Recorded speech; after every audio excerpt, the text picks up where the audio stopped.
Hey everyone, June 12, we're getting pretty close to June 30 cutoff for anything that you're going to do to try and claim a tax deduction. And this one's about superannuation contributions that you either intend to make or you have already made to your super fund and you plan on those being tax deductible.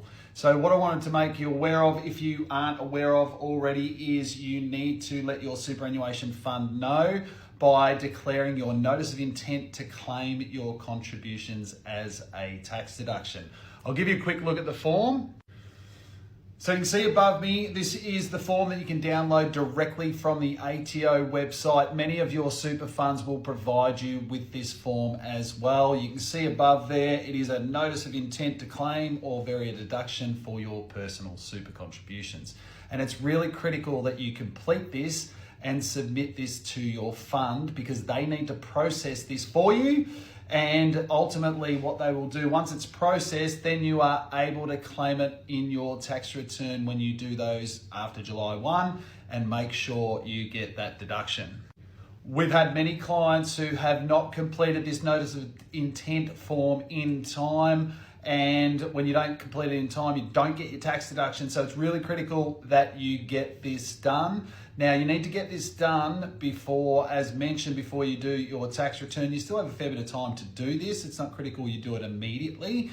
However, it does need to be done. One other thing to also be mindful, if this year you have life insurance or TPD insurance that's paid for by your superannuation fund, but it's paid for from a rollover, from an external insurer, you need to be pretty mindful that this can trigger an issue for you if you haven't submitted your notice of intent prior to those insurance premiums being deducted.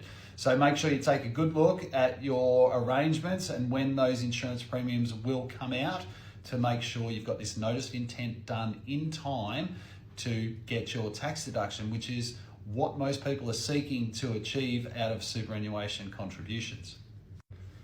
So to sum it up, it's really important to get the paperwork right, the notice of intent completed, and getting this all done in the right sequence. Have a chat with your super fund. If you have a self-managed super fund, make sure you have a good chat with your tax accountant for the fund as well as your auditors, so you make sure you get all of that in the right sequence so you get the outcomes that you are seeking. Not long to go now before June 30, so maybe you need to take some action quickly to get some money in and also make sure you complete that notice of intent. Hope that was helpful. Reach out and if you've got any questions.